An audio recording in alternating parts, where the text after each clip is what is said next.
On September 8, 1862, 35-year-old John H. Westervelt enlisted as a private into the 1st New York Volunteer Engineer Corps, shipping out on the Star of the South to South Carolina to fight for the North in the Civil War. That following April, Westervelt began a journal for his 13-year-old son Frazee, so that his child could know of his experiences in the war. And over 150 years later, we could have that rare look at a commonplace, everyday life story of an ordinary man in an extraordinary time. If you or a friend are a Civil War buff, the reasons for wanting my book are the ordinary. Lust to know everything about this unthinkable horror, a war of gunshot and pestilence that killed all Americans despite the color of their uniform. But on a larger scale, the story of John Henry Westervelt is that of every man who has served, no matter the time, date, or country of bloodshed and disease. It is a rare family or individual who has been spared the anguish of seeing one of their own called to serve. And it is a rare soldier who cannot tell similar stories about poor food, inadequate housing, government corruption, and officer incompetence. Yet there are touches of humor, interludes of friendly talk with the enemy, and non-official excursions from camp. The story of how Diary of a Yankee Engineer came to be is an adventure and mystery as intriguing as Virginia's lost colony. This diary, the only one dealing with the Corps of Engineers and Mechanics, is an unusual one from several points.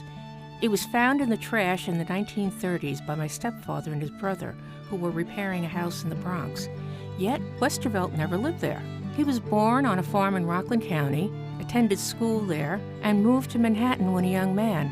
Ironically, I was born and lived in the Bronx until we moved to Rockland County. Like ships in the night, our families lived within a few miles of each other in both places. Since my stepfather knew of my ardent love of history, he left the original manuscript to me. It was in poor shape, water-stained, yellowed, torn, and totally out of sequence. It was also missing the artwork that John had drawn to accompany the narrative. This artwork, like other missing pieces of information, were discovered later in the research process. I never passed a library, historical society, or computer without looking up his name. One evening it turned up under a listing of archives at West Point.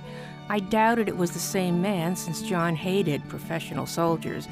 But when I traveled to West Point and the archival materials were brought out, the captions on the illustrations were a word-for-word match to the manuscript. We all had to sit down at the shock of having the manuscript and pictures reunited after 150 years.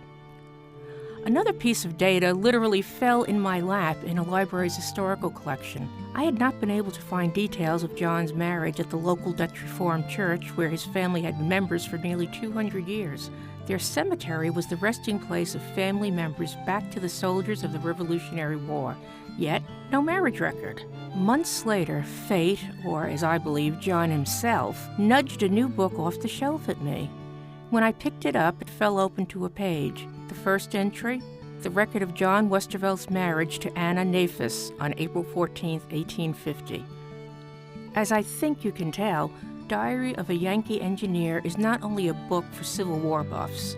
The story of a dedicated enlisted man, healthy as a horse, who in 2 years is transformed to a broken-down war horse, turned out to die, is riveting. Now, for the first time, you can order this very important book, hand-signed by the author, editor Anita Palladino. Whether it is an addition to a library of Civil War materials or a new area of exploration for you, I can promise that John's story will stay in your mind long after the last chapter is read. I would be pleased to send you an autographed copy.